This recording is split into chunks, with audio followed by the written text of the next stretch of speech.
Prepare yourself for a Limitless podcast hunt series. Hunt series consist of multiple episodes focused on capturing events centered around future, current, or past hunting adventures. Many of these recordings take place from the field. Turn up your volume, grab a beverage, and prepare to get your hunt on.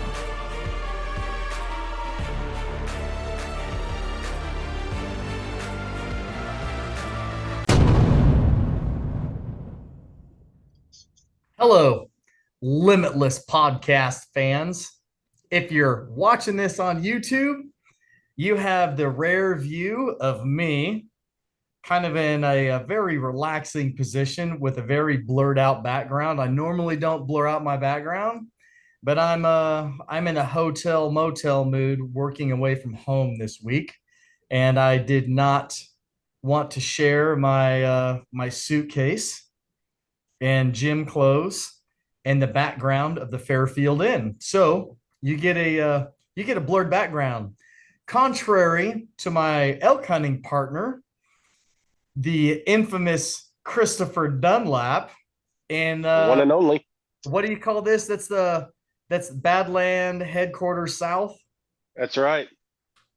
Badlands Headquarters South. So anyhow, this is part 3 of probably 7 episodes of our non-resident archery elk hunt series that we're providing all of you. And tonight's episode is going to be about what, Chris? We're going to talk about arrow builds, our bow setup, what we're using, and our practice routine regimen to make sure that when we get the chance to send one arrow at a bull elk or cow elk, hopefully a bull, that arrow hits where we want it to go and that bull goes down quickly. We're going to bring up the one arrow concept or the one arrow challenge later on in this episode, so please don't let me forget. But knowing that we were going to record this and offering thanks to 2 great archery companies that are bow related for what they do for Limitless Outdoors, the Limitless podcast, for the A3G initiative, and because it's Pride Month, I am wearing my Hoyt hat because I have fallen in love with my Alpha X33, and because Hoyt has opened their doors to Limitless Outdoors and, more importantly, to the A3G initiative. And I don't want to go deep into that. We've talked about that. I mean, we can highlight it if we want to. And then, of course, I've got my retro HHA 1984 t-shirt on because Chris and I are really good friends with Chris Ham, co-owner of HHA. We're very active with HHA USA, and we're going to talk more about that. But just real quick, show sponsors, Chris, I think we need to give them a quick shout out. I'm not going to dive into actual codes. And you know what? I'm not even going to cover discounts tonight. I'm just going to share the fact that we have Hunting Day Coffee. We have Vortex Optics. We have On Point Adventure Foods. We have Wilderness Athlete, just covered them. We have the Love Sauce, and we have Phelps Game Calls.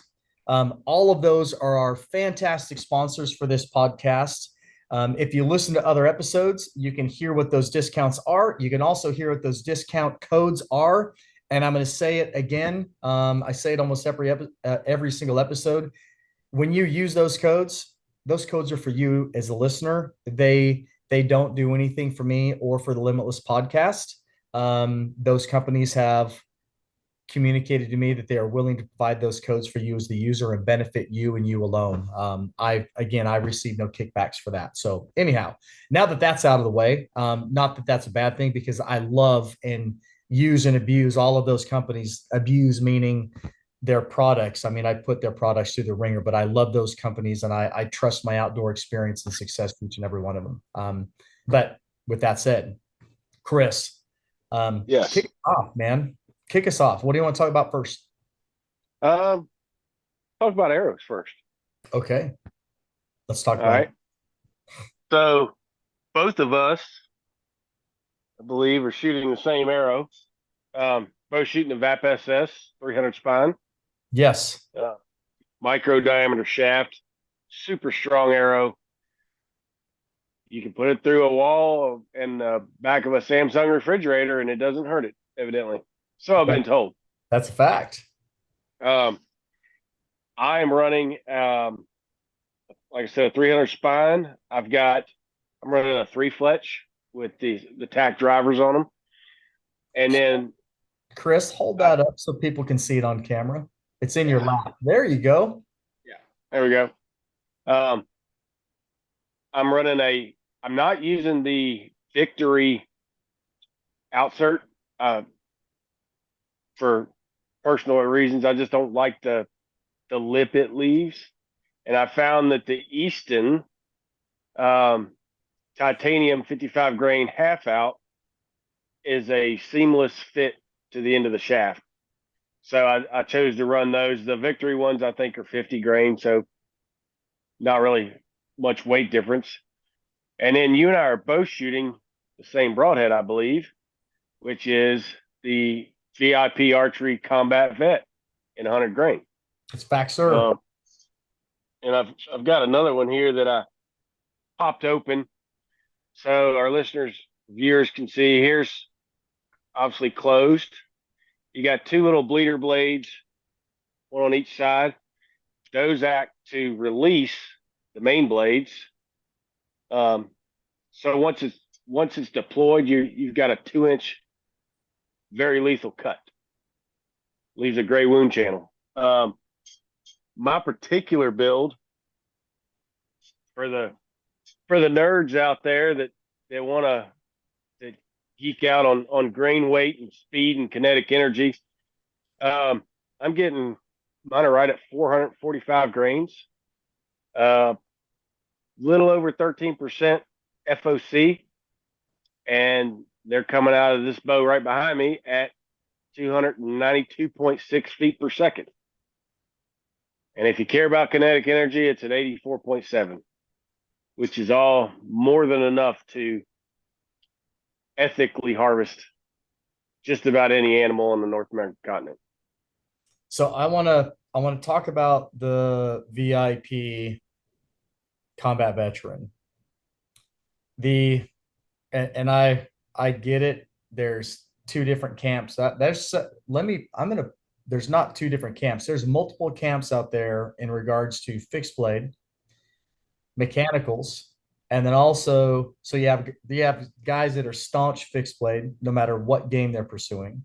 You have guys that are I'm not going to say staunch mechanicals, but they're big fans of mechanicals no matter what they're pursuing. And then you have those guys that have builds for certain animals, and they'll shoot mechanicals at certain animals or class of animals, and then they'll shoot a fixed blade for other class of animals. I know people that will carry both in their quiver, and their thought process is depending upon their shot scenario, that's the arrow that they're going to choose. I'm in the mechanical camp 100% of the time. I shoot the combat veteran. Can you hold that back up? Hold it up when it's Yeah, closed, please. the closing. Yeah, Yep. When it's in launch mode. So when those blades are swept back, you have a 1.25 inch cutting diameter by 1 inch cutting diameter. Now, if you look across the market at a lot of your fixed blade broadheads, this mechanical is as wide and or wider in the stowed when the blades are in the stowed position than most of your fixed blade broadheads.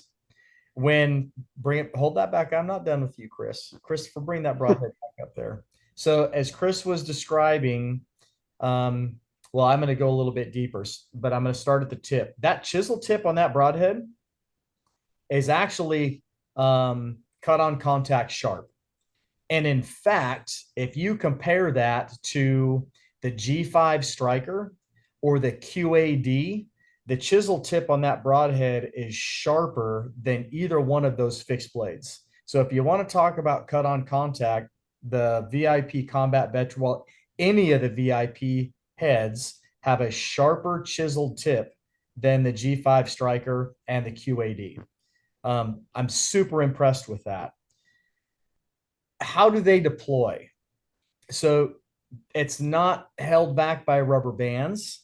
That is an inertia based system. So it does have a spring in it, but the spring has a bearing in it. And from an EOD guy, and you're talking about fuses and how bombs are, have a fusing mechanism initiates the main charge of a bomb. I kind of nerd out on how Matt um, Fudere designed these broadheads.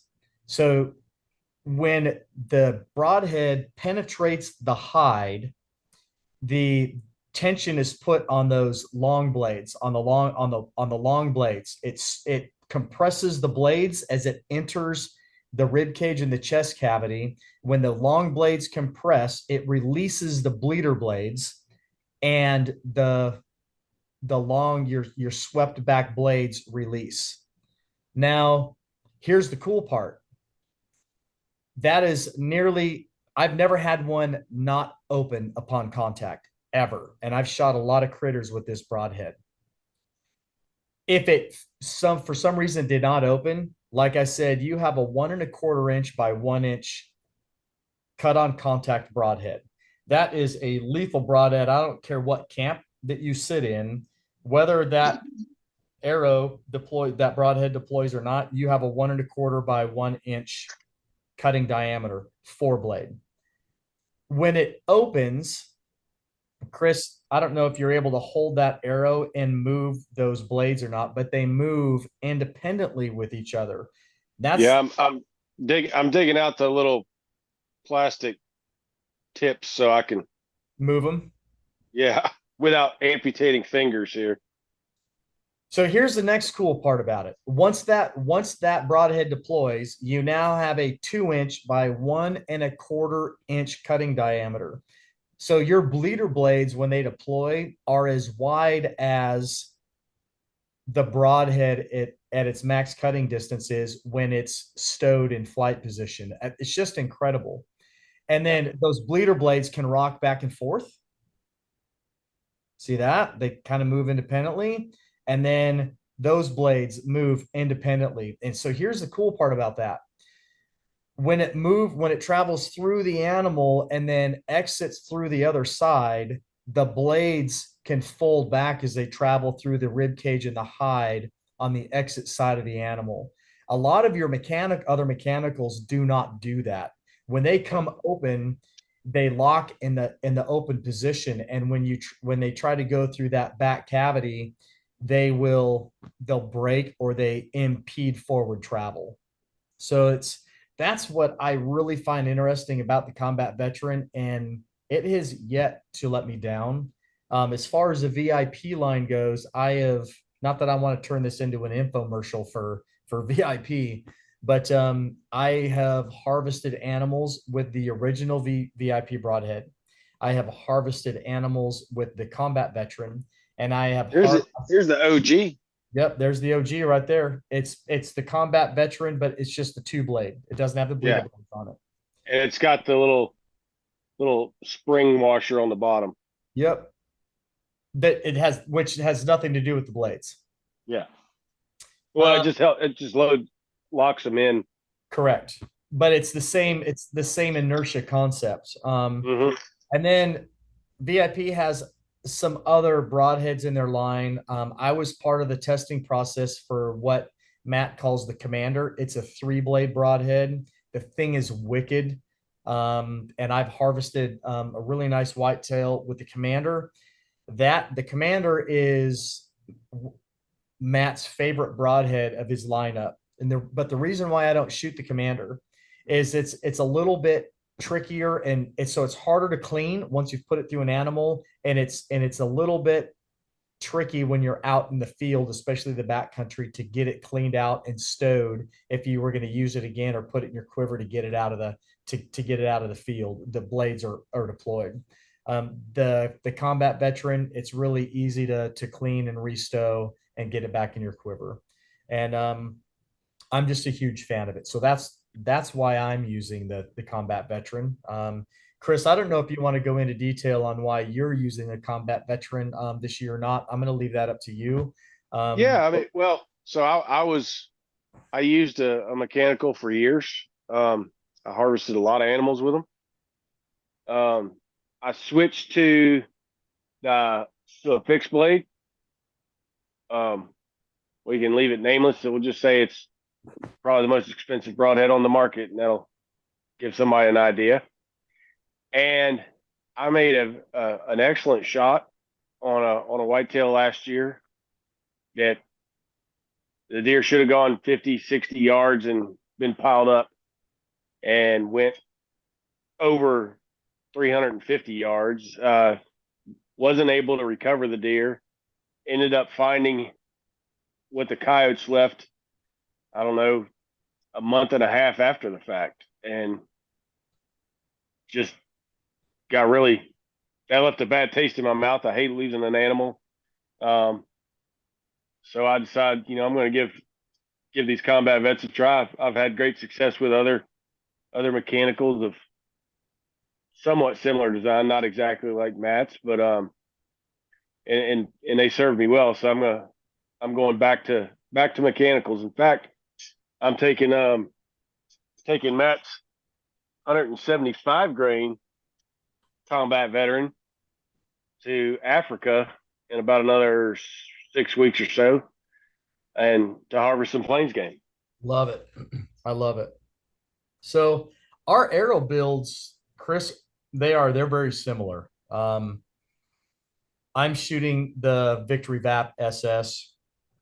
Between the two of us, I mean, I'm sure that if we started listing all of the different arrow brands and the different shafts that the two of us have fired through our bows throughout our life, it would be pretty interesting. And I've gone from wooden to aluminum to carbon to both carbon hybrids or hybrid arrow shafts that are on the market. The first hybrid that I owned and shot was the Easton, and I was really excited about that FMJ. And what I was really excited about it was that they had the nostalgic Easton Game Getter camel pattern on that, the Woodland Game Getter. That was From the old Super Slam days. that was the first aluminum arrow that I ever owned and shot, was the 2117 Game Getter. XX78s. When they launched the FMJ, I bought them. Super expensive, and they are not resilient at all. They bend so easy. And after my experience with them, I swore I would never shoot a hybrid arrow again. I went back to just carbon, and I went to a carbon weave. Had good success with it. And our mutual friend, Al Quackenbush, I went to an archery shoot with him, and he shoots VAP SS. And he had some VAP SS that he had cut too short, and he didn't know what he was going to do with them. And I was in the market for a new arrow brand because I had ordered a bunch of arrows from an arrow brand that I had been doing business with for a while. And when they sent me some very expensive shafts, they varied greatly in grains per inch per the shafts, and I was having a nightmare tuning them. And so old Mr. Quackenbush said, "Hey, I'll meet you in Wisconsin. Just give these a try." And I started putting the VAP SS through my bow, and I fell in love with them. And I have one shaft. It's nicknamed Samsung, because not only have I put that arrow through a wall into a full size French door, stainless steel Samsung refrigerator, and recovered it, pulled the insert out of it, gave her the spin test, glued another insert into it, took it out hunting, and then I shot it at a doe, unranged distance, 40 yards after I'd been in a tree saddle at full draw for over 2 minutes. And that at full draw, I was pulling 72 pounds with 77% let off. Um, Shaking like a leaf, sent the arrow. It went underneath the doe and hit a rock, sparks, like visible sparks at 40 yards. It bent the half out or the outsert system. It bent it over to the point to where the collar had snapped off, and you could see the silver insert. We took it to my buddy's house, heated her up, pulled that insert out, gave her the spin test, glued another one in. That arrow is still in the fight. I've I have never had another arrow shaft or brand that has been able to take that type of abuse. That's why I shoot the VAP SS. They're grossly expensive, but they are tough as nails. I think they have a great GPI, and their Victory's tolerances are fantastic. So that's why I shoot the Victory VAP SS. So my shaft is it's right about 27 inches. I have a 28-inch draw, 28 and a half, depending upon the bow and how hot I'm running that bow as far as let off and everything. So it's about a 27 and a quarter inch shaft. And I have a one stringer, 4-inch wrap on the back end of the shaft. It is about 2 inches down from the knock end. I run the Zinger 4 fletch, and I have the 50 grain aluminum Victory outsert on it, and I shoot a 100 grain combat veteran. Now I will, and my total arrow weight is around 425 grains. I'm around 12% FOC, and I have no idea what my kinetic energy is, because kinetic energy to me only matters in a modern firearm or a muzzleloader bullet. I don't need kinetic energy in archery to kill deer. I need hemorrhaging. That's what I believe in, and that's why I have a nice, great big mechanical on the front of my arrow. So that's my arrow build. I was gonna One thing about, you mentioned you had to pull that insert out. One of the advantages of a VAP SS over an FMJ, they're somewhat similar. They're carbon and aluminum. no Well, the carbon and metal. the VAP The SS difference, was steel. The FMJ yes, is aluminum. yes. On the FMJ, your metal is on the outside, carbon's on the inside. If you have to remove an insert or a half out that's glued in, when you heat up that outsert and go to pull it out, a lot of times you end up pulling carbon with it and ruining that section of the shaft. With the VAP, you heat it up and you're pulling, when you pull that thing out, it's not bringing carbon with it because it's stainless steel on the inside, which allows you to salvage arrows if you do shoot a refrigerator or a rock. That's correct. Um, I remember what I was going to say, Chris, as I yeah. as I spit my mouth full of blueberries at the computer screen. I used to shoot I think it was a 75 grain outserts by Victory, and those are stainless steel. They are. They're, as far as strength and durability, far better than the aluminum 50 grain. Actually, I think the 75s are a stainless steel insert with an aluminum collar or aluminum outsert, and then their 95 is all steel. Okay, so I was shooting the 95s, and they're far more resilient. And that is the one downfall to the 50s, is they're all aluminum. And when you when you put them into really, really hard objects, you're potentially going to bend them or ruin them. You got to pull them out and replace them. But Yeah. I was trying to get down to that 425 grain total arrow weight. It's what I wanted to shoot. And it's coming out of, I haven't put my new Alpha X through the chronograph yet, but through my old bow, I was shooting those at around 281 feet per second, that arrow build, which is smoking fast.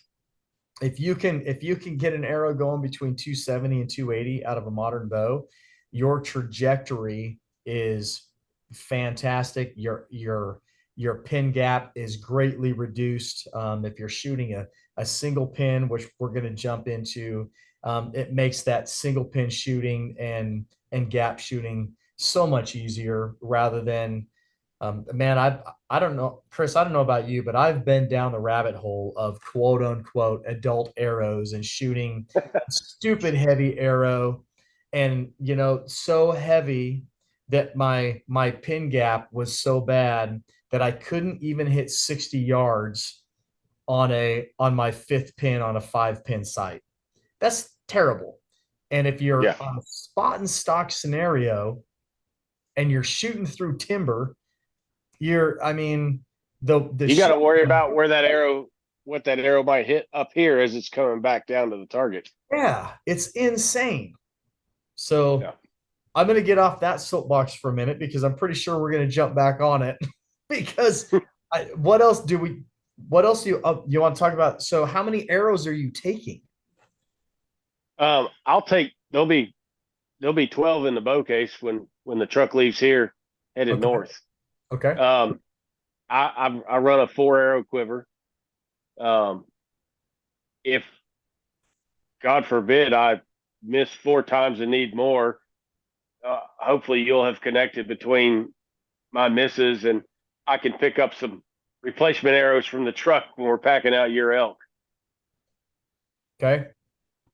I Um, traditionally carried a I had I used to carry the tight spot quiver. I'm now shooting the Hoyt quiver, and it's a 5-arrow quiver. mhm. I will have I will have 4 arrows with broadheads, and I'll have 1 arrow with a game head for shooting grouse. Yeah, like a judo point or something. Yep. I use the G5 game head. Hmm. I really like it. I too will have a dozen arrows that I'm transporting out to the trip, but I'm not taking a dozen because I think that I'm going to need a dozen on that hunt. Yeah. I'm going to tell a story.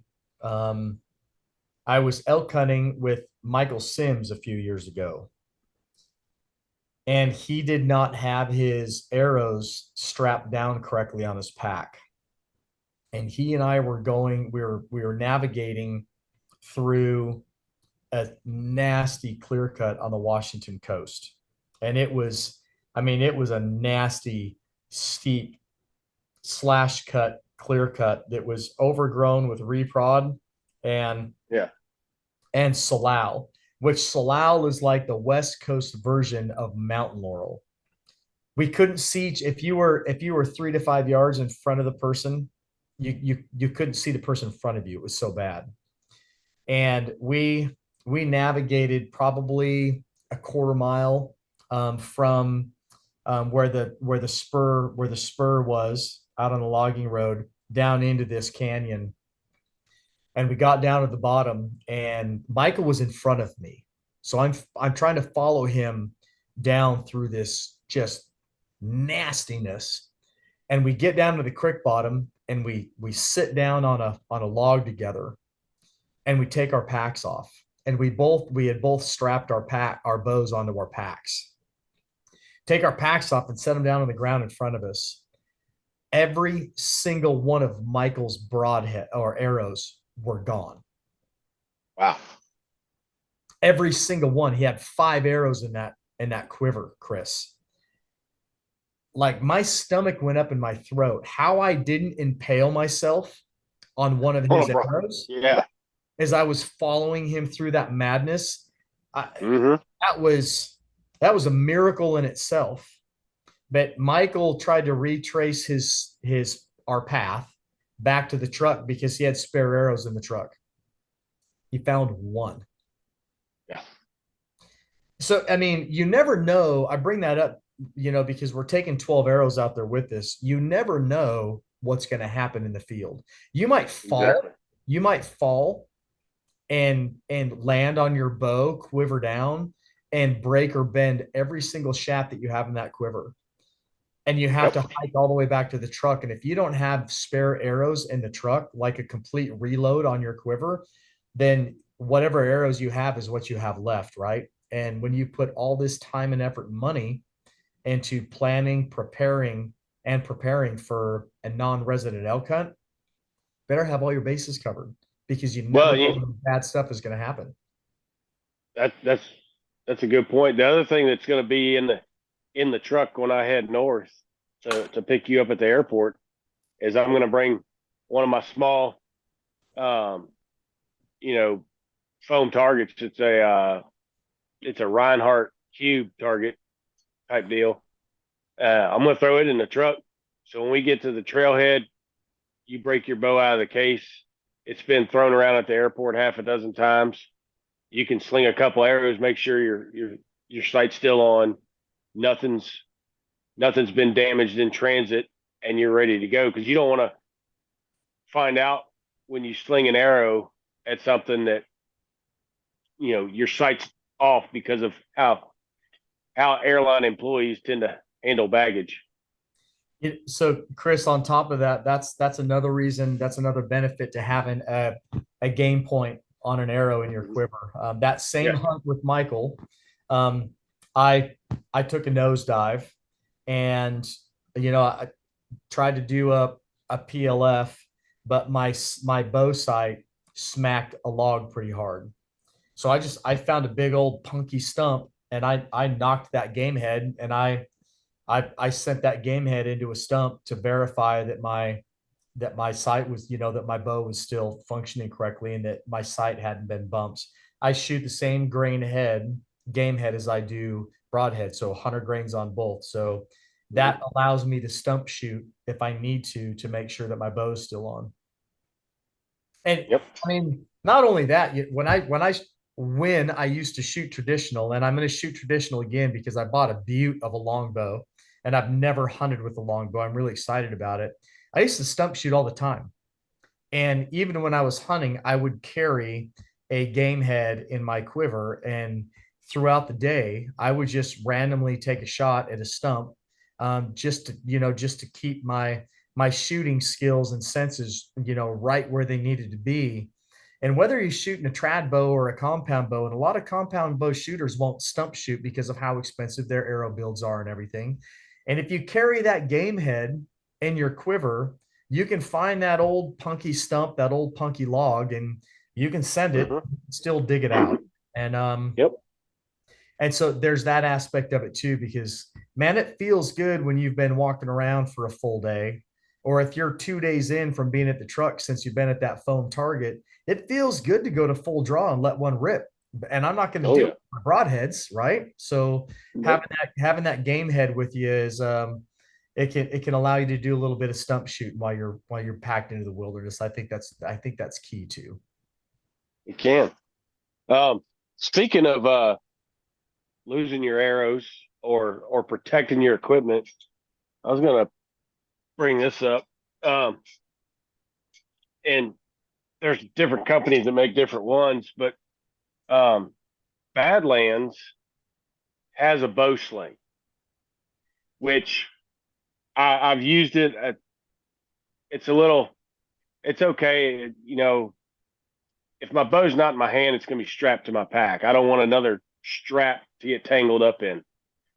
So, but one thing I've discovered that the bow sling is great for is the carrying case it comes in. And carrying case it comes in is a little bag with a drawstring.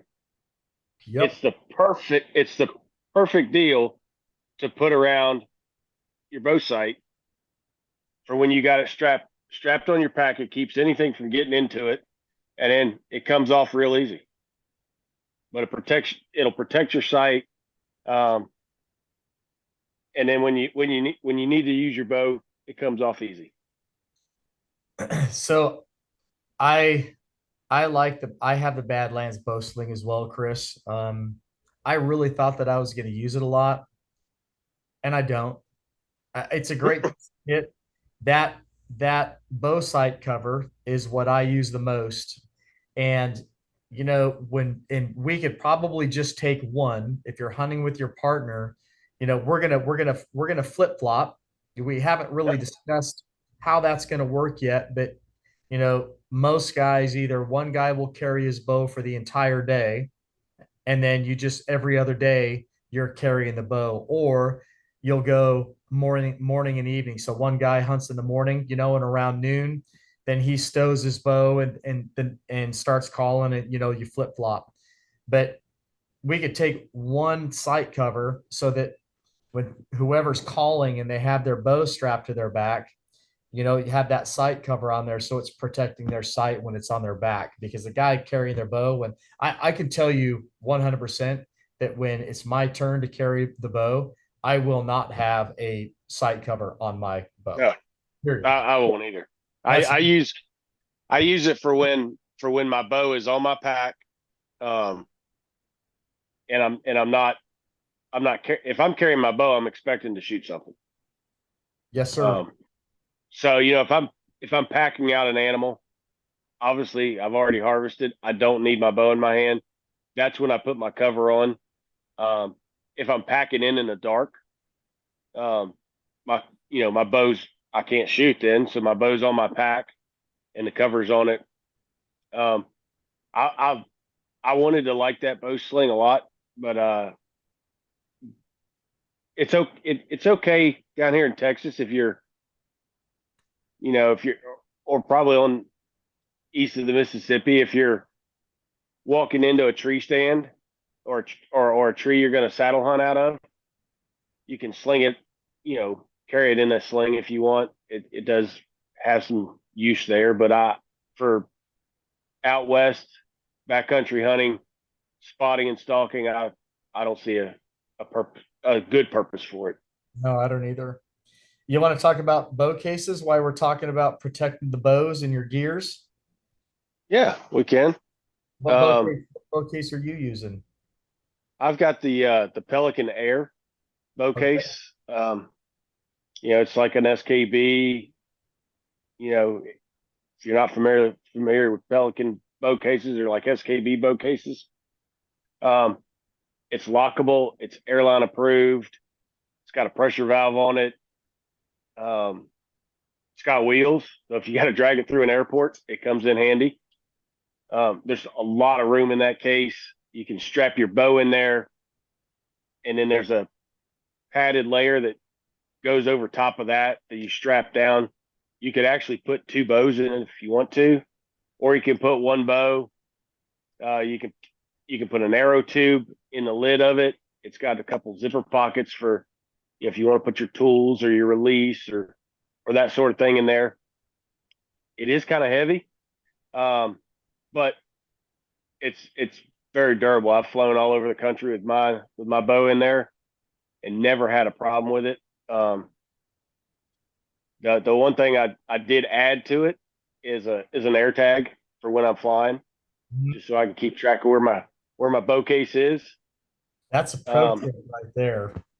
I don't yeah, know. We may not talk about it on this episode, but we're going to talk about air tags in preparation and executing this hunt.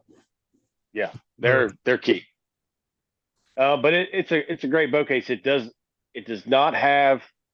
I don't think it does. Yeah, I think it's got keyed locks. I don't use the keyed locks on them. I use the if I'm going to fly with it. Uh, it's got four metal reinforced locking points on it where you can put a padlock. So I use those instead of the key locks. I'm not a fan of worrying about where my keys are. I use combination locks on it. Me too. Uh, yeah, it's a great heavy duty bow case. It's not cheap, but it's an investment. If you look at the cost to build a brand new flagship bow. When it's all said and done, you've got $2,500, $3,000 invested. And so why would you put it in a $40 Walmart case? You know, get the best case on the market and protect your bow with it. So I've used the plano version of the Pelican case, Mhm. and I've flown all over the nation with that thing, and it's worked well. The problem with it is there's not a lot of room in it. It's heavy. There's not a lot of room in it. By the time I pack my bow, I have to take my quiver off. I have to take the stabilizer off. Mhm. I cannot have any arrows in my quiver. I'm using the Tetris method to finagle my quiver somehow underneath the bow, so that I can have my arrows loaded in it. And again, for the price, it's a good bow case. I am using the Flambeau Formula bow case that they launched 2 years ago. Yep. I have been super impressed with that bow case. It's the lightest bow case on the market. It's airline approved, it's lockable. It you can stow your bow with the quiver on it. You can stow your bow with the quiver on it full of arrows. It has a gear pouch inside of it. It comes with a bracket to carry a dozen arrows. You can get additional brackets so you can carry more. I'm considering, um, is it Easton that or Plano that makes the clear kind of rectangular Easton. arrow box? Yeah. I'm Yeah. thinking There's different ones on the market. I'm thinking I about use, taking one of those and epoxying it to the lid so that mhm. I can have arrows inside of an arrow case. The one I'm thinking of isn't round. It's like kind of a Yeah. rectangle. I haven't I quite had, decided yet because I'm kind of like, why am I gonna put arrows in an arrow case to put it inside of a bow case, right? But this this Flambeau bow case, it's the way it's designed. I mean, you could pack so much clothes mhm. inside that case, and because it's so light, like with my plano bow case, if you go with a Pelican bow case or if you go with an SKB, all three of those cases are so stinking. Just the empty case alone Oh is yeah. it's well over 20 pounds. Yep. And then by the time you put your bow and your quiver and your stabilizer and your arrows and a small toolkit or whatever, you're already pushing 50 pounds. And so you can stuff some clothing in there for some padding and to get things out of your suitcase. But man, with that formula bow case made by Mhm. Flambeau, Chris, I can put so much stuff inside Yeah. that bow case and not exceed that 50-pound mark with the airlines. Yeah. And Oh yeah. and I have an air tag in mine as well. So you mentioned arrow cases.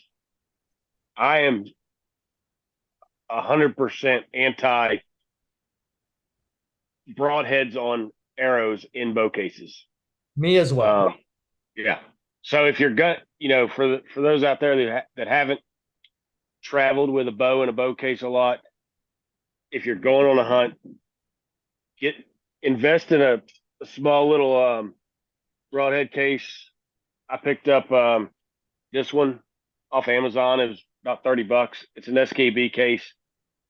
I've got my broadheads in it. They're secure. I've had I used to run a bow shop, and I had multiple people come in. They had their bow in their bow case. They had arrows in their quiver with broadheads on it. It gets thrown around on the tarmac by the baggage handlers. Arrow works its way out of a quiver and cuts a string, cuts a cable. It's a recipe for disaster. So if you're not gonna put your stuff in a tube, at least take your broadheads off and put them in a separate case. Chris, I'm gonna take it a step further. Unless I am driving down the road in the local area and I have my bow like in the back seat Mhm. where it's stable, cushioned and padded, I Yeah, don't if I'm going to put my bow in a bow case and drive down the road with my bow in a bow case, I do not have broadheads on my arrows. If I can't keep my broadheads stowed and locked into a quiver, I take my broadheads off. oh yeah, When you're driving down the road, especially in a full size truck, all the bouncing around, you are 100% rolling the dice and you having are. come loose. Now, here's the good thing, you know, if your bow's in there, it's static, it's not at draw. So if that broadhead comes loose and it cuts your string or it cuts a cable, not the bow's necessarily not going to blow up, right? Um, No, but but your hunt's over. yeah, you have to go get new Yeah. string and cable set, and that means you've got to retune your bow. You're out of the Mhm. fight for at least an entire day, at least. It's That's it. That's if you can find somebody local to you that has the strings and cables you need. correct. Yeah. Yep. It's a recipe for disaster. It's a showstopper, 100%. Which, when we talk about this hunt and all the prep that goes into it, one thing that'll be in my bow case back at the truck is a spare set of strings and cables. Mhm. That way, if God forbid something does happen, um, I've got strings and cables for my bow. There's already a D loop in the right spot. Um, there's already a peep tied into that string. I can take, we go find the closest bow shop that has a press. Hopefully they'll let me use it. If not, I'll let their guy do it. Swap out strings and cables, verify my sight's still on, and get back in the fight. But you don't want to drive 18, 20 hours away and have something as simple as that keep you from hunting. It'll take a day out of my hunt, but it's better than taking the whole hunt out. I totally agree. I will have a spare set with me as well. Yeah. Well, let's talk about bows. All right. Why don't you talk about your Hoyt? Okay. I'll go first on bows. All right. This year I am shooting a Hoyt Alpha X33. It's a 33 being 33-inch ATA. Um, I I could have gone with the RX8 Ultra. Hmm? I'm not on the carbon bow wagon yet. I I've shot them. Yeah. I've shot them. They shoot great. I have nothing against a carbon bow.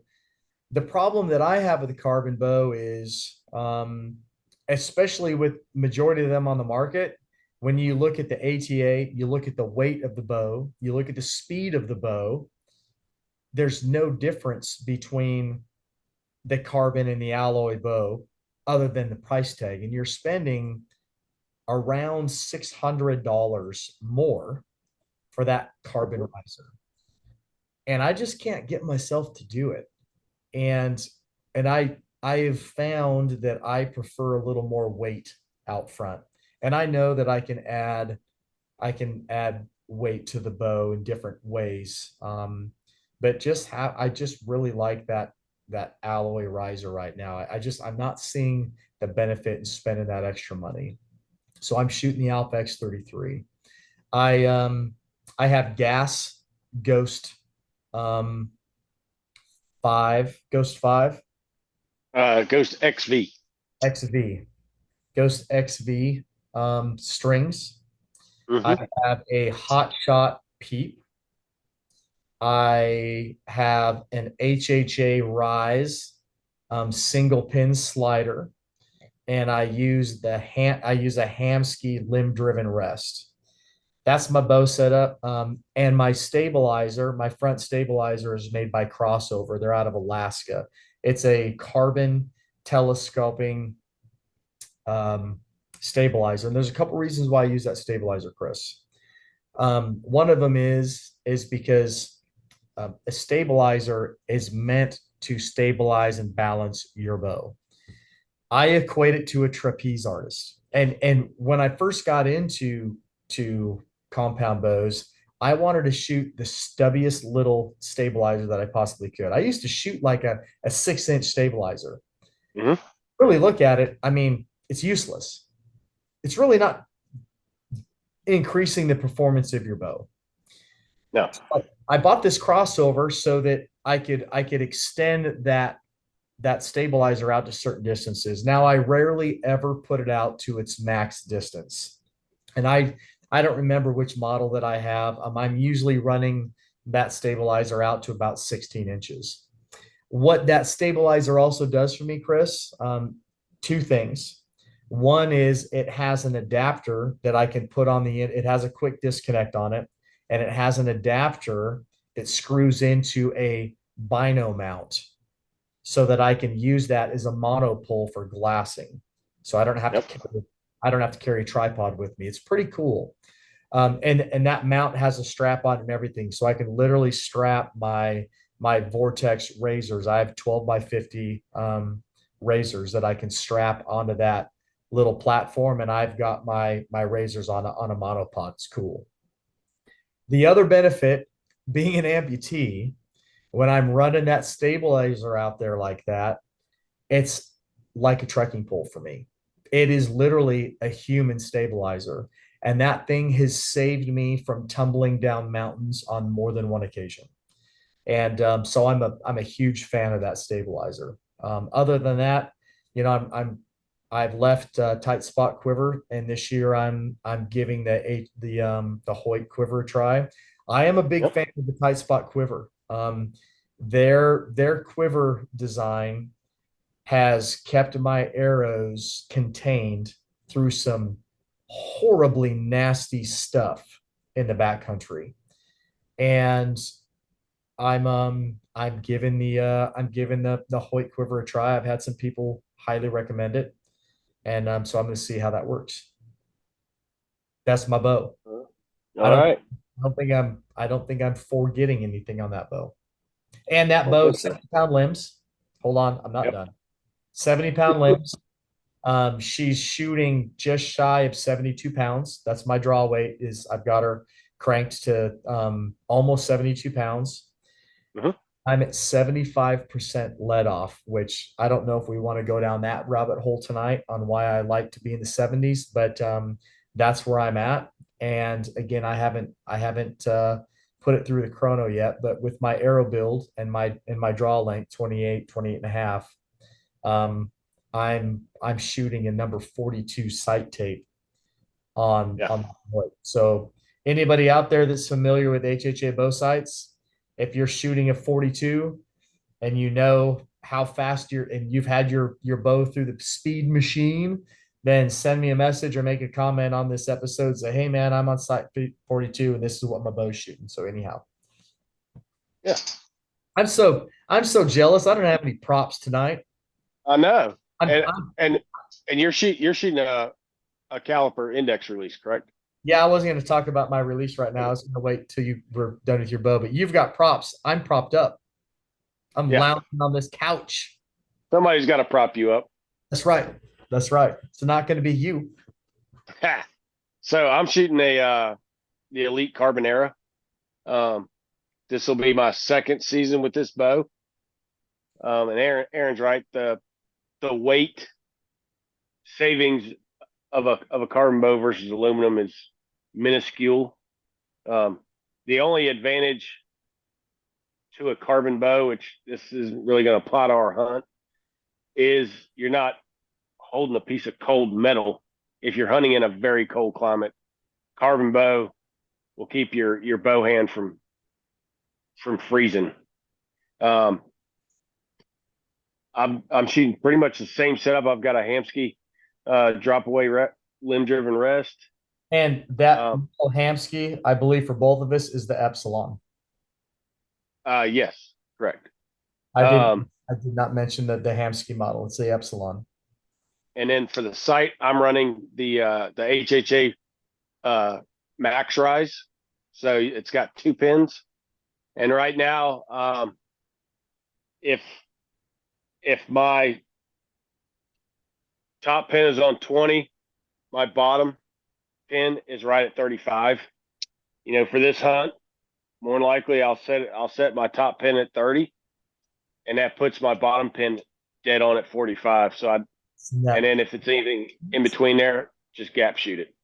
It's so sweet. I love Yep. it. I'm running the same string combination as Aaron, the Ghost Camo from Gas. My bow it's got 70-pound limbs on it. I've got it tweaked to it's at 74.4 pounds or 74.2 pounds. And I'm running all the way down at 70% let off. I shoot a lot of target archery. My target bow is on 68% let off. It keeps you from collapsing your front shoulder as much. You've got to pull into that back wall, and you get a lot more consistent shot release. And the other advantage of it is you can pick up some speed with it as well. The higher your let off. Are we going to go down this let off rabbit hole? Because this is one of my favorite topics. The higher we can, if you want, the higher the let off. So if I'm just getting excited right now thinking about talking about let off because a lot of bows now, this bow, it'll go all the way up to 90% let off. Mm-hmm. And if you've ever tried to let down a 90% let off bow, it almost feels like you have to push the string forward to let it down. I shoot daily. I shoot my target bow daily, and I shoot this bow daily. For stabilizers, I've got a 7.5-inch micro diameter stabilizer up front, and then on the rear, I've got the same. I may have to change a few things. Got to double check the regs for Idaho, but I'm not sure if my little GoPro is going to be legal in Idaho. Almost guaranteed. If it's not, then I'll take that off, and then that will change this back here. The reason I run a somewhat big back bar with a fair amount of weight on the end of it is to counterbalance the weight of this GoPro out front. I've got a 4-arrow Elite quiver, and as you can see, everything is dipped in the best camo on the market. And I'm shooting right at 292.6 feet per second. So to touch on that let off a little bit, Chris mentioned that it keeps you from collapsing your shoulders. When you lower that let off percentage, it 100% requires you to push pull.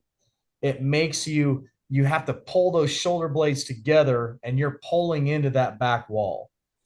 It requires you to have crisp shooting form. There's the other benefit to it is, yes, you pick up some speed. You are maximizing the performance of those cams or that bow. So I use two different analogies when talking to people to try to frame it for somebody to understand outside of bow technology and bow talk. So if you've ever played around with power sports, be it a motorcycle like a dirt bike or a 3-wheeler or a 4-wheeler, when you have that bow and that low let off, your cams are naturally like in that power stroke. You're optimizing the power stroke of the cams. I frame it also as muzzle loading. So if you're a listener and you're not familiar with what high let off does to your bow, the difference between a traditional muzzle loader like a flintlock compared to a modern inline muzzle loader, when you have 85 or 90% let off on your bow, it's like you're shooting a flintlock. When you release that bow, those cams take time to rotate. It's kind of when Chris talked about having to push that string forward. Well, the same thing's happening when you release your bow. It's taking a split second for those cams to roll over and hit the power stroke that they were designed in and launch that arrow downrange. So during that process, you're losing speed, you're losing proper shot form, you're also causing that minuscule, that microsecond delay of anything you do with your release hand, with your head or face movement, with the hand that's holding the bow. You're giving that you're increasing the amount of time your human impact, your human failure and error gets to impact that shot cycle. When you lower that let off, it's like shooting that modern inline black powder rifle. That firing pin strikes the cap and it's igniting the powder. It's almost like shooting a modern rifle cartridge. It's instantaneous. The same thing is happening when you drop that let off down to into the 70s. When you're at full draw, that is stored. It's like a capacitor. It's stored potential energy at its It is. at its maximum design. So when you release, it's your draw hand, your release hand snaps. I mean, you're pulling through your shot, your hand comes off the string, and that arrow it's gone. I mean, it can't leave the bow any faster. It's your maximizing design of that bow. And that's why I do it. Now, what I will encourage people to do is if you're going to transition, take this from somebody that's learned. If you're going to transition from a high percentage let off down into the 70s, don't dry bag in the house because you will potentially put an arrow in the refrigerator, and practice quite a bit. And also you also need to practice to build up those muscle groups, because if you're put into a position like I stated earlier when I was in my tree saddle, at full draw for over 2 minutes, 72-pound bow, 77% let off. If you don't practice a lot with that setup, some guys can't even hold it for 30 seconds. It's tough. It is. It is. It takes time and practice, but I promise you that if you venture down that road, you will become a much better archer. Yep. There's a reason why I won't say every one of them because I don't know for a fact, but there's a reason why the majority of your top level competitive archers shoot 70% let off on their bows. If it wasn't going to give them an advantage, they wouldn't do it. And not only that, they have a very low let off, and they shoot long stabilizers. Yep. They do. That's fact. We're sitting here talking, and I have cell cam pictures popping up on my phone. I've got deer on my mineral site right now. All right. Yeah. All right. So what else do we have, sir? You want to talk about practice regimen? Well, so how about releases? What release are you hunting with? So I'm going to use the same release that I'm currently using, actually in 3D. It's a Stan 1X thumb button. I've really gotten to like this release. This will be my primary. I'll obviously have a backup release in my pack. And that one is a Scott Apex thumb button. It has the same length neck on it. I've got them both set to the same sensitivity. The thumb peg is in the exact same spot, so it doesn't change. I can go between the two releases. It doesn't change my anchor point at all. I pack a spare release on the 3D range. In fact, that one is my backup is currently in my shooting stool for 3D, just in case my primary release goes down. I got a backup I can keep shooting around. I do the same thing if I'm out after cull deer here. The big low fence ranch I guide on and hunt on. You know, I've climbed a tree before and gotten my release out, and boom, it falls all the way down to the ground. Well, you don't want to climb back down. Just reach in your pack, grab your spare, then get your other one when you get back down. I know Aaron's a big fan of the wrist strap because you can just leave it on. I am. And,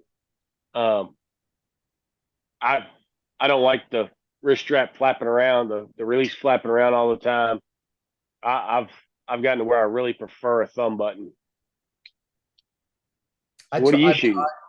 I've tried a thumb button, a thumb release, and Mhm. I may venture down that road again, Chris. One I'm always looking at ways to improve, and and when it comes to archery, and I'm gonna bring up my friend Jeff Literal for an example.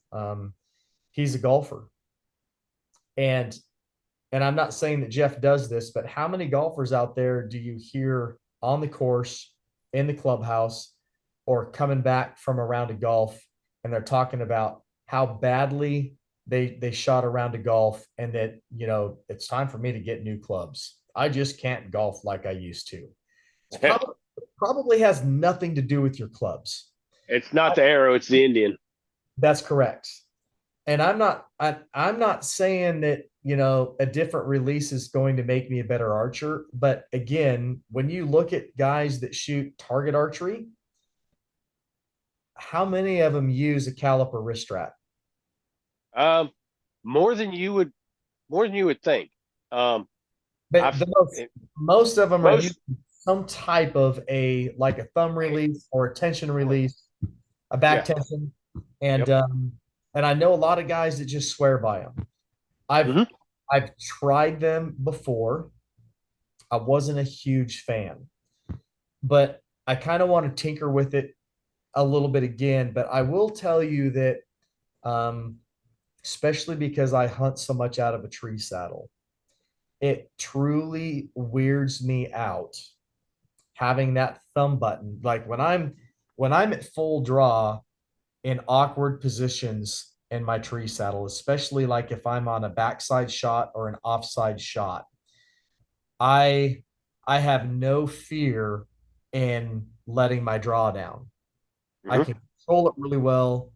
When you put a thumb button in my hand or a back tension, like a tension release, Hmm. and you are asking to prematurely launch an arrow if you have to try to let that draw down in a very awkward scenario, right? And yeah, and I don't I've got several back tension releases. I don't hunt with one, and I would never recommend hunting with one. They're people that are successful doing it, but like you said, the different contortionist positions you put yourself in hunting, you can't always get the perfect draw cycle to keep that thing from going off, and the same with letting it down. Yeah. So I would never recommend a hinge or back tension style release for hunting. They're great on the range. They're great for working on shot technique, and if you start getting target panic, they're great for overcoming that. In fact, every now and then I'll little target panic will creep into my shot routine, and first thing I do is I grab one of my hinge releases and I get out on the range and start shooting that, and it goes away. Um, there are some of the handheld thumb button releases on the market. I know Scott makes one called the Pursuit, and Hot Shot makes one as well that also come with a wrist strap, so you can have it on the wrist strap. You don't have to worry about dropping it. It's attached to your wrist. What I've done in the past with some of them, and I'll probably do with this stand, is there's a little hole here, I'll probably run some D-loop material through there and just make a little kind of a little bracelet type thing to where it'll just hang from my wrist, when it's not physically in my hand. Uh, but that's my release I'm using. So I use the Scott Echo. It is a very customizable caliper release. And it's a strap, it's a wrist strap on 1/2 inch webbing. So I don't have that rigid pillar. And again, the micro adjustments on that caliper release, I mean, you can really set that thing to where it's pretty hot. Yep. And I really, really like that. I used to shoot a True Fire, and I don't remember what model it was, but the one thing that I liked about that True Fire was, and it was a wrist strap on a post, but it Mm-hmm. flipped back and it Yeah. locked backwards up your wrist. And I really, really enjoyed that because when I was transiting to and from the tree, or when I'm spot and stalking big game, I'm the shooter, I can flip that thing back and it's out of I can swap my bow back and forth, or I can grab branches or debris. and I I and I hold your trekking pole. I don't. Yep. And I don't have that. I don't have the trigger head of my release flopping around. What I've found is I'm able to fold, but the webbing strap on that Echo is long enough. I can tuck it up underneath my wrist strap and keep it stowed away. It works pretty dang good. I've The tried. other thing that works great for those is, these rubber band bracelets that everybody gives out these days. I've seen guys, put one around their wrist on the outside of their shirt, jacket, whatever, and then they just tuck it up under that, and it holds it in place. And when they need it, they just pop it out. I might look into that. That's not a bad idea. Maybe if it works, I'll have some camouflage limitless podcast or limitless outdoor rubber bracelets made so guys can do it with that. Anyhow, I've tried the Scott Verge, Mm-hmm. and the Scott Verge it's a wrist caliper release, but it works kind of like you can rig it to where it's back tension. So it has the safety in it. So you come to full draw, and then when you're ready to start pulling through your shot, you you it's almost like a set trigger. Here's Mm-hmm. the problem with it. It clicks. Yep. And one, if the animal's close enough, and if it's a mature animal, whether it's an elk, a whitetail, a bear, a turkey, if they're close and you hit that set trigger, they're gonna spook, or they're gonna be looking straight at you, which is I'm not a fan of. Nope. Two, no matter how much I use that release, Chris, every time I hit that set trigger, it makes me jump. Yeah. I could not overcome it, man. I knew it was coming. I would sit there. I would blind bag with that release and just tell myself, it's coming, it's coming, it's coming. Click, jump. I jump. And then I have to settle back in and then pull through my shot. And I Well, couldn't. and the other downside to a release like that, which works, I mean, it's basically the same as a back tension release, is when you're on the target range and you're just shooting at a 3D target or a piece of paper, whatever your target is, it doesn't matter how long it takes for that shot to go off. In a hunting scenario, there's a there's a lot of times where you need command fire, where you can't wait to pull through the shot, because if you do, that animal might have gone behind another tree. So, you get split second opportunities on a lot of these hunts, and you want to be able to send that arrow when the opportunity presents itself, not keep pulling through a shot and waiting for it to go off. You want it to go right meow. Yeah. Yeah. Yep. I Yep. hope So we get to that's, shoot a meow out there. man, I tell you what, if a meow walks in front of me within bow range, I'm putting my mule tag on it. Yeah, me too. Yeah, we're gonna Me be too. we're gonna be If eating I, cat backstrap out of our jet boils. that's right. I'll kick your plastic leg out from under you to shoot it, So that's good for me because I don't have a plastic leg, ding or dong. your titanium leg, Uh-huh. whatever it is. Yeah. What else? What else do we want to talk? Oh, well, let's talk about how we're practicing. What's your shooting prep for this hunt look like? A lot like my shooting prep for Africa because I'm going there first. Um, I shoot every day. And I'm a big believer of even if you can only go shoot one arrow a day, go shoot one. If you're stuck in a hotel room like you are, I guarantee you have your release and your shot trainer with you. All Maybe. right. Yeah. So at least you're working on your form. I shoot my target bow every day, and then I shoot my hunting bow every day, and um I typically shoot. Right now it's 3D season. Um, I typically shoot probably anywhere between 40 and 50 arrows out of my target rig every day, and then my hunting bow I try to get at least 15, 20 shots, and I typically practice at 50 yards. That's usually the closest I practice. Every now and then, if I'm working on something in my shot form with my target bow, I'll go up to 30 or 33. I'll just pick a random number and focus on hitting a finite spot. On a 3D range, I'm trying to hit an inch diameter 12 ring at up to 50 yards. Um, you got a little more margin of error with your hunting setup. Obviously aim small, miss small. So the better you can be with your hunting rig, the more ethical hunter you can be, and the more lethal shots you can make. And then, a couple times a week, I'll stretch it out to 70. And then, you know, usually about once a week, I'll sling one at 100, just a couple arrows at 100 yards just for fun.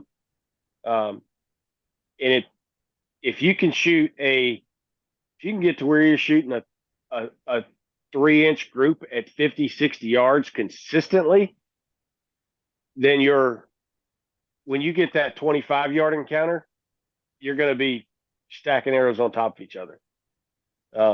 It just the farther out you can shoot uh, accurately, the better archer you're going to be. Because obviously, the farther you are away from the target, it magnifies anything wrong in your form and shot process significantly. And that's goes right back to that let off. If you're Mm-hmm. 90% let off and you're sending arrows at 100 yards, any little thing that you do wrong from the time that you release till the time that those cams hit that power cycle, that power stroke, and get that Mm-hmm. arrow off the bow, which is it is greatly delayed between a 70 or 75% let off bow and a 90% bow. It's nuts how It much is. difference, how the disparity between the arrow launch between those two setups. Um, your 100-yard shot is going to be completely different than somebody else that's if you're at 90% let off, even 85% let off to a 70 or 75%, it's a huge disparity. Oh But yeah. Chris, And by i'm no means am I advocating somebody shoot at an elk at 100 yards. i'm not. Which I mean, I wouldn't do it. I know Aaron wouldn't do it. But if Aaron and I've talked about this before. If the conditions are right, I have no issue sending one at an elk at 65, 70 yards. I know I can hit it. I know the arrow and the broadhead setup is going to do its job when it gets there. I know I can put it where I want it. Um, Obviously, the conditions have to be right, but the the farther out you practice on a regular basis, the better obviously you'll be at that distance and better at closer distances. Correct. I I will, if I'm going to shoot, I will shoot one arrow a day minimum. If I can only shoot one arrow a day because of whatever life is throwing at me for that day, if I can only shoot one arrow, it's at 60 yards. Yep. And I will tell you that there is huge benefits in walking out cold, whether it's first thing in the morning, in the middle of the afternoon, whenever you're going to go send that one arrow, you don't get to warm up. You go out, you pick up your bow, you send one arrow at 60 yards. If it's going to be one arrow, you don't get one arrow at 20 and then walk out and shoot another arrow at 60. Nope. I'm not saying you can't do that, but what I would encourage people to do, because when you're hunting, you don't get a warm-up shot. Nope. So if you think that your ethical range is 60, then you should be able to walk out, pick up your bow, and send that arrow cold into a silhouette target, and you should have it in heart and lungs every single time. If you can't And do that, if you can't do you that, should do it with your battle harness on. well, yeah, or maybe even your pack as well. Whatever Yes. whatever rig you're going to be carrying, if you Mm-hmm. can't do that every single day, then you need to drop your ethical range to 50. And if you can keep every arrow on that silhouette heart and lung target every day that you go out and do a cold shot at 50, then that realistically is your ethical range, because there's no hair on that target. There's no antlers on that target. You didn't go hauling up a mountain or sneaking down the side of a mountain. Your heart's Nope. not racing. You don't have bull fever, right? Look, all those different aspects, none of that's in play. So Nope. if you can't nail that 60-yard shot every single day on that silhouette target, then you need to drop it down to 50. If you can't do it at 50, drop it to 40. And when Yeah. you go out the field, then you make that ethical decision. When that big bull is standing there at 60, it's like, I got to get closer. Um, I don't, So I don't one shoot. one thing a mutual friend of ours, I won't say his name, but he he likes Ferraris. Um, one thing he does at his place when he's getting ready to go on a elk hunt out of state, he Very, throws on the pack. he's a very He throws handsome on man, by the way. the he throws on the pack, um, loaded down. He's got 50, 60 pounds in it. As he's walking on his loop around his property, he's got several hundred acres. He'll set his bow down at 50 yards from his 3D target, and he'll push it hiking with his pack on, for 2, 3 miles, making these laps, and then he'll just stop when he gets, at a certain point when he gets back to his target range, and he'll pick up his bow and he'll send one then. So he's got his heart pumping. Mhm. He's low on oxygen. He's sweaty. He's been you know running around with a pack on, just like you're going to do out in the backcountry. And then, holy crap, there's an elk, and he shoots it. And Yep. that's part of his practice regimen. Chris, when I was at TAC last weekend, Mm-hmm. on the course that we were on Saturday, we pulled arrows, and I had probably 20-pound pack load. I was wearing my bino harness, and we pulled arrows. I took off running where the trail was going up the side of the mountain. I ran 150 yards to the next cone, ranged, adjusted my wheel and sent one after I just ran Yeah. 150 yards up this trail. It's good practice. And I tell you what, that was like a 47-yard shot. I think that was a 47-yard shot. Man, when you've just finished running up a trail, and then you range, adjust, and come to full draw, your pin float is a whole lot more than when you're Yep. calm. And you need to be able to, if you're not practicing every single day, managing that pin float, when you're amped up, that pin float is, I mean, you're all over the, Exaggerated. oh yeah. Yep. Yeah. It, Yes, sir. we talked about not shooting at an elk at 100 yards. You see it on YouTube a lot. A lot of elk get shot in the neck and the ass because guys get excited and they think that, well, I've got a slider, I'm calm, I'm flat footed, I'm going to send it. Some of those guys they haven't practiced at 100 yards all year. And Mm-mm.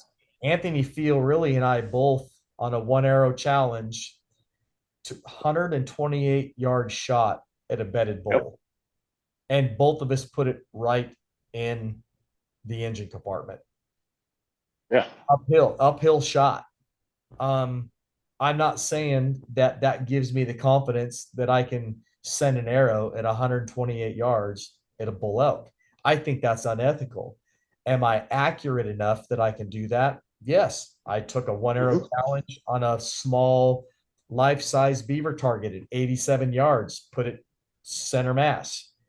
That's a confidence builder. It truly Oh, is a yeah. confidence builder. Do I think that I can put an arrow in the heart and lungs of a bull elk at 80 yards consistently? I absolutely do. I will tell you this, the only way that I would take that shot is if I was perfectly calm, I was perfectly flat-footed.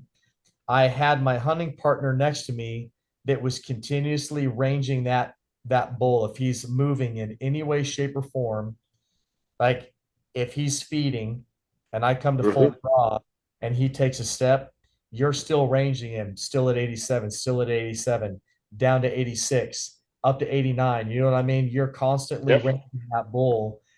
And if he has no idea that we're standing there, that way, because at 87 yards, he's probably not even going to react to the bow going off. Nope. So And that's somewhat, yes, the noise of a bow going off does matter to an extent. There's a lot of research shows that what they hear more is the sound of the fletchings going through air as it's coming towards them. there's different camps on that. Yeah. That could be a whole nother fun conversation. But the key for me on those really long shots, Chris, are what is the what's the climate of the animal? Where's his Yeah. attention? And if he's perfectly calm and if he's feeding, if he's never even looked in our direction, then the chances are when that bow goes off, even if he picks his head up to listen, he has no idea that arrow's coming. He's not going Nope. to jump the bow or the arrow, and it's gonna hit its mark, right? That's Yeah. those are the key things for me. If a bull elk is looking straight at me and he's at 80 yards, Chris, I don't care how accurate I am at 80 yards. That's not the correct time to send that arrow. No, the only way you shoot that one's if you got a rifle. Yeah. Yep. And that's my opinion. Yeah. And it's the same with a whitetail. It's the same with any big game animal. Yep. Yeah. All right, Did we miss anything? man. I don't think so. I think We we got covered this one our pretty much covered. covered our arrow builds. Yep. Covered Both. our arrow builds. We covered transportation and safety of our equipment. Hmm. Covered what we're doing to practice. I think that was it for this one. Went down not very many rabbit holes. Not too many. I think we did pretty good. I think we did pretty good. All right. Mhm. Um, well, I guess next month. Do we know what's on the topic for next month? We do. It's in your notes. Yeah. Um. Hold on. I've got it on my. Scouting and meat care is coming up next. Is that what's What? next? Yeah. Yep. All right. All right. Well, thank you everybody for joining in. Yeah. Chris, you know what's coming. Be limitless, Aaron. That's right, Chris.